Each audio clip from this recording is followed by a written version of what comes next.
Sidhi Dhir. I'm the Executive Director of TIE Singapore. I started my journey as a tech developer. Since the age of 10, I wanted to develop. I wanted to code. Code was my passion. So, the next obvious step was to do your education in that. So I did my bachelor's and master's in computer applications. I was very clear I don't want to do engineering. I had to only understand computers and then code. So my first job was a developer. I used to work in India for a Dutch-based client. It was in the hospitality domain, and we used to help them create their websites and their e-commerce websites where they used to book hotels and bungalows all over Europe. So essentially, my work was in Linux, Apache, MySQL, PHP, very hardcore coding, and I used to do that. And then I shifted gears. I quickly realized I wanted to start something of my own. And my father had a manufacturing firm in a small town in India. So I decided to learn entrepreneurship from him. So I shifted gears from hospitality tech to manufacturing. And I joined him. Did that for about 5 years, grew the manufacturing firm to 2 different markets. It was a very different stint from PHP coding to literally machine learning. You had computer numeric machines and used to code. That was a very good experience, and also to understand how businesses run, a small SME and the problems that you face along with that, along with handling obviously blue collar men. Fast forward, I then shifted gears and started my own. And that was in sustainability. I had an auctioning platform which used to auction electronic waste online. This was in 2011. And essentially, we used to auction electronic waste. It was more of a bidding table online where we used to auction the electronic waste and the recyclers used to bid for it. That was an interesting stint before I had to move to Singapore. And when I came here, I still had to wind up a few of the manufacturing and the sustainability part before I could start. And that's where my 4th stint happened, which is totally, again, a different one, into community. So I joined TIE, which is a non-profit organization which fosters entrepreneurship. So essentially, you're fostering a community, and that to 2 communities. One is of thought leaders, essentially the head of companies, investors, educationists and policymakers, and on the other side you have these really passionate entrepreneurs who would want to become the next unicorn, if you will. So, and it was an interesting stint, and I'm still doing that. It's been 5 to 6 years of handling this community and ensuring that we create a great platform to give back and help these companies grow to the next phase. So that's my journey so far.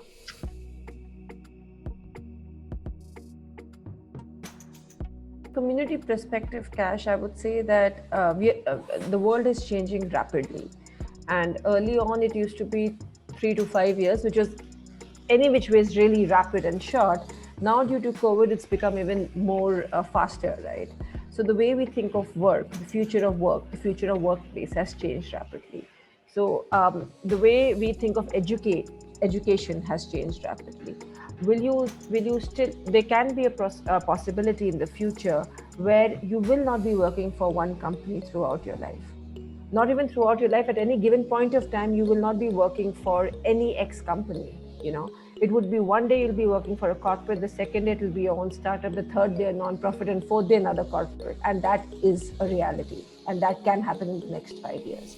It is changing from a 9 to 5 to more of a milestone and the project base. So this whole gig economy and freelance economy is actually eating the corporates right now, especially because of COVID, especially because of the whole dynamics of working from home.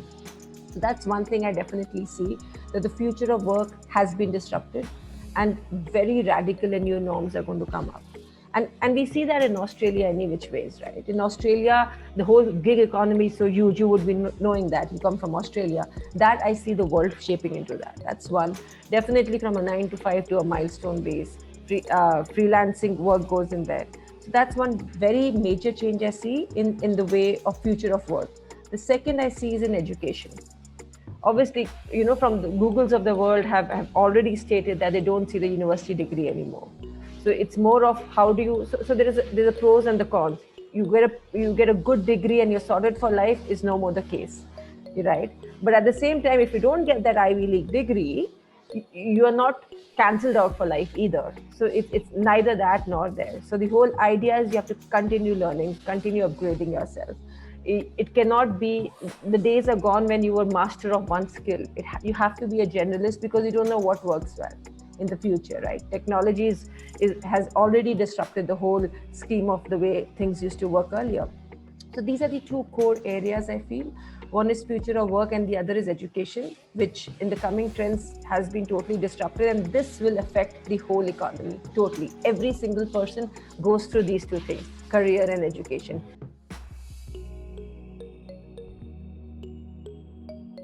What do the leaders and what have they done in their life which has worked well for them, and what would they see for the future talent also? I definitely don't see myself as achieved a lot.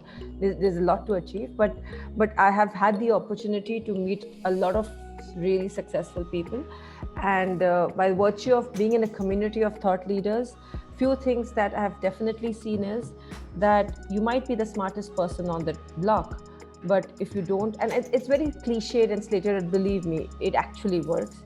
If you're not persistent and if you do not actually get down to hard work, it does not pay. And that I've seen it in reality many times. So I would definitely see, when it comes to talent, if I have to compare and choose between a really smart person and somebody whom I can rely on with slightly less smartness but has to be smart, I would go for the latter. I would go for reliability. I will go for integrity and character, right? Because that in the long run works tremendously. And somebody who's, yes, passionate, you have to be passionate for your job, that's there. You cannot take your job anymore as a job, right? You need to be invested in it, and that shows in your work. So from my perspective, the key three areas I would see is character, I would see hard work, and surprisingly, I'll keep smartness as priority 2, but then it's in the priority list. And I would see integrity.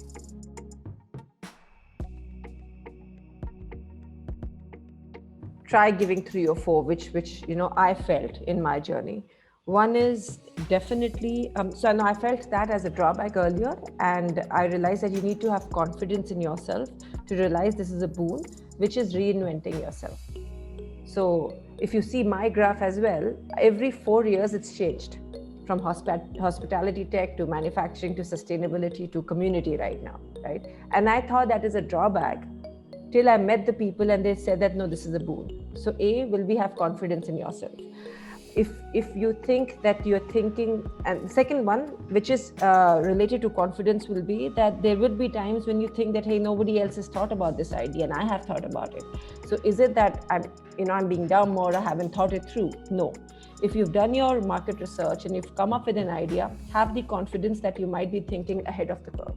So confidence is one key area which I think everyone should have, and especially in the entrepreneur world, you will be questioned and you'll be thrashed a million times. So the resilience and the persistence is there, but also the confidence, and yes, there is something called overconfidence in entrepreneurship as well. But then, you need to draw that line, but you need to believe in your ideas. That's one.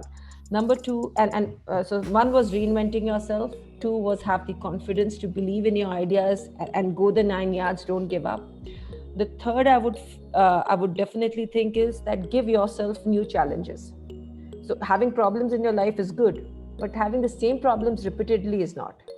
So you should have challenges, you should have problems. If you're not having those problems, means you're not reinventing yourself enough. So have those challenges, but make sure they're new challenges and not the old ones. Number 4 would be, you need to set your tribe. Somebody whom you can go to brainstorm, to get ideas, who can tell you on your face whether you're doing the right thing or not. You need that support system who will stand by you and help you. So and creating that tribe is not easy. So something that I see in TAI, the company that I'm working with, people just give in and help each other, which is wonderful, and I haven't seen it anywhere else. But getting your own tribe, and that also makes you a lot self-aware, because not every thought leader or every successful person might resonate with you. So your peers, your leaders, your mentors, you need to choose who resonate with your thought process, and then who can support you as well. So that's like choosing your tribe. And finally is surround yourself with folks with whom you can grow. That's very important. So it might be a difficult position. Again, it resonates back with the whole new challenges part, but surround yourself with folks with whom you can learn and not the opposite. Because let's face it, everyone is here to learn till I think till the end of their life. And if you can surround and gain more perspectives, that kind of makes you a better person and a better team player and a leader to move forward. That would be my 2 cents.